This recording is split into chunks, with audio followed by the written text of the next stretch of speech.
മാഷാ അല്ലാഹ് അങ്ങനെ രണ്ടാമത്തെ നോമ്പായില്ലേ. ഞാൻ അത്താഴത്തിന് എണീറ്റിട്ട് ആദ്യം തന്നെ ചായ ഉണ്ടാക്കി. അതിന് ശേഷം പിന്നെ ചോറ് ഇന്നലത്തെ ബാക്കിയുള്ള ഞാൻ ഫ്രിഡ്ജിൽ വെച്ചിരിക്കുന്നുണ്ട്. അപ്പോൾ തിളപ്പിക്കാൻ വേണ്ടി വെച്ചു. പിന്നെ ബീഫ് കറി, പിന്നെ കുറച്ച് മീൻ കറി ഉണ്ട്. ഉമ്മാക്ക് മീൻ കറി മതിയെന്ന് പറഞ്ഞു. അപ്പോൾ ഞാൻ ഒരു പപ്പടവും പൊരിച്ചിട്ടാണ്. കാരണം ബീഫ് കറിക്ക് പപ്പടവും ബീഫും കൂടെ കുഴച്ച് തിന്നാൻ എനിക്ക് ഭയങ്കര ഇഷ്ടമാണ്. അപ്പോൾ ഞാനിങ്ങനെ ഒരു പപ്പടം ഉണ്ടാക്കി. ആ ഒരു കൂട്ടത്തിൽ മക്കൾക്ക് സ്കൂൾക്ക് കൊണ്ടുപോകാൻ വേണ്ടിയിട്ട് പപ്പടം അങ്ങനെ മാറ്റി വെച്ചും ചെയ്ത്. പിന്നെ ശരിക്കുമ്പോൾ ഉച്ചക്ക് കൂട്ടാൻ വേണ്ടിയിട്ട് കഞ്ഞി കൂട്ടാൻ വേണ്ടിയിട്ട് അങ്ങനെ കുറച്ച് 2 പപ്പടം അങ്ങനെ മാറ്റി വെച്ചിട്ട്, അപ്പോൾ ഞങ്ങൾക്ക് അപ്പോൾ കഴിക്കാൻ വേണ്ടിയിട്ട് 2 പപ്പടം അങ്ങനെ 6 പപ്പടം മൊത്തം പൊരിച്ച്. പിന്നെ സെനിമോൾ 12 അത്താഴത്തിന് വിളിക്കണം എന്നിട്ട്. പക്ഷേ ഞാൻ വിളിച്ചു, ആൾക്കൊരു കുലുക്കുമില്ല. വിളിക്കാൻ വേണ്ടി ചെന്നപ്പോഴാണ് രാത്രി മുടി മുടഞ്ഞിടാൻ മറന്ന കാര്യം ഓർമ്മ വന്നത് കേട്ടോ.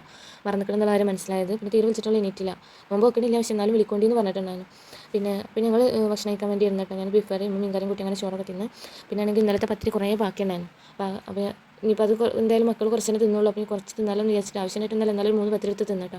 അതിന് ശേഷം പിന്നെ ചോറും കറിയൊക്കെ ചൂടാക്കി വെച്ചു. കാരണം കറി ഞാൻ നേരത്തെ ചൂടാക്കിയിട്ടുണ്ടായിരുന്നില്ല.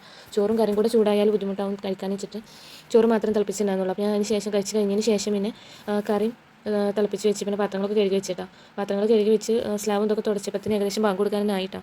ഞാൻ അടുക്കളയിൽ കയറാനും കുറച്ച് വൈകിയിട്ടുണ്ടായിരുന്നു. അങ്ങനെ അപ്പോൾ പിന്നെ ഓതലും നിസ്കാരവും എല്ലാം കഴിഞ്ഞതിന് ശേഷം ഞാൻ കുറച്ച് നേരം വീഡിയോ എഡിറ്റ് ചെയ്യാൻ വേണ്ടി നിന്ന്. പിന്നെ സ്കൂളുള്ള ദിവസമായ കാരണം ഉറങ്ങാതെ പിന്നെ ഈ മക്കൾ പോയതിന് ശേഷം പണികളൊക്കെ കഴിഞ്ഞിട്ട് ഉറങ്ങാമെന്ന് വിചാരിച്ചിട്ട് പിന്നെ ഉറങ്ങിയില്ല കേട്ടോ. നല്ല ചൂടായ കാരണം ഞങ്ങൾ ഇന്നലെ ഹാളിലാണ് കിടന്നത് കേട്ടോ. അപ്പോൾ പിന്നെ എന്തായാലും നേരത്തെ തുടക്കലും നടക്കില്ല, കാരണം മക്കളോട് കിടക്കുമ്പോൾ പിന്നെ തുടക്കാൻ പറ്റില്ലല്ലോ. അപ്പോൾ ഏതായാലും ഞങ്ങൾ സ്കൂൾ പോയതിന് ശേഷം തുടക്കലൊക്കെ നടക്കും. അത്താഴത്തിന് എണീറ്റ് കിടന്നാൽ പിന്നെ കുറേ നേരം ഉറങ്ങണം കേട്ടോ. അപ്പോഴാണ് ആ ഒരു ഉറക്കത്തിൻ്റെ ഒരു ഇത് ശരിയായി കിട്ടുള്ളൂ. അല്ലാതെ പിന്നെ നമ്മൾ ഇടയ്ക്ക് അലാറം വെച്ച് എണീറ്റാൽ പിന്നെ ഒരു ജാതിയൊന്നും ഒരു ഉഷാറുണ്ടാവില്ല. അപ്പോൾ ഉറങ്ങാതെ നിൽക്കുകയാണെങ്കിൽ കുഴപ്പമില്ല. അപ്പോൾ ഞാൻ വിചാരിച്ചു അവർ സ്കൂളിൽ പോയതിന് ശേഷം വേഗം തുടക്കലും ഇത് കഴിഞ്ഞാൽ പിന്നെ വേഗം കിടന്ന് ഉറങ്ങാമല്ലോ എന്ന് വിചാരിച്ചിട്ട് പിന്നെ അങ്ങനെ ഉറങ്ങിയില്ല കേട്ടോ. ഈ മക്കളെ എണീറ്റ് അവർ ചായ ഇടും, പിന്നെ അവർ യൂണിഫോം ഇസ്തിരി ഇടാനും അങ്ങനെ കുറച്ച് കാര്യങ്ങളൊക്കെ ഉണ്ട് അവർ എണീക്കുമ്പോൾ തന്നെ ചെയ്ത് തീർക്കാൻ വേണ്ടിയിട്ട്. അപ്പോൾ പിന്നെ എൻ്റെ അതിൽ കഴിഞ്ഞിട്ട് പിന്നെ ഞാൻ അങ്ങനെ കുറച്ച് നേരം വീഡിയോ ഒക്കെ എഡിറ്റ് ചെയ്യാൻ വേണ്ടി നിന്നു.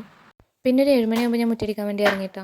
മുറ്റടിക്കാൻ എന്തായാലും മുറ്റടിച്ച് വരിയിട്ടില്ല. പിന്നെ രാവിലെ എണീക്കുമ്പോൾ പിന്നെ വെയിൽ ചൂടായ കാരണം മുറ്റത്തേക്ക് ഇറങ്ങിയില്ല കേട്ടോ. പിന്നെ അങ്ങനെ മുറ്റടിക്കാൻ വേണ്ടി ഇറങ്ങിയിട്ട് മുറ്റടിച്ച് വാരി. അത് കഴിഞ്ഞതിന് ശേഷം പിന്നെ മക്കളെ വിളിച്ചുണർത്തി. പിന്നെ മോനുസിന് നീ കൊടയും പിന്നെ അതുപോലെ സംഖ്യാവ്യാഖ്യാനം അങ്ങനെ A4 ചെയ്ത് കൊണ്ടല്ലാണ്ടായിരുന്നു കേട്ടോ. ഞാനത് രണ്ടൊരു കവറിലിട്ടുകൊണ്ട് വെച്ചു. കൊട ഞാൻ ഇന്നലെ രാത്രി ഉണ്ടാക്കിയതാണ്. അപ്പോൾ ഉണങ്ങാൻ വേണ്ടിയിട്ട് അങ്ങനെ വെച്ചതാണ്. അത് കഴിഞ്ഞിട്ട് അവരുടെ യൂണിഫോം ഇസ്തിരി ഇടലും പിന്നെ അവർക്ക് കുപ്പിയിൽ വെള്ളമാക്കിയിട്ട് ബാഗിൽ വെച്ച് അങ്ങനെ ബാഗ് അവർ കാര്യങ്ങളൊക്കെ റെഡിയാക്കി ഐ ഡി കാർഡ് ബെൽറ്റ് ഒക്കെ റെഡിയാക്കി സെറ്റാക്കി വെച്ച് കൊടുത്തിട്ടാണ്. അവർ രണ്ടാളും ചായ എടുക്കലാണ്ട് യൂണിഫോമൊക്കെ മാറ്റി റെഡിയായി.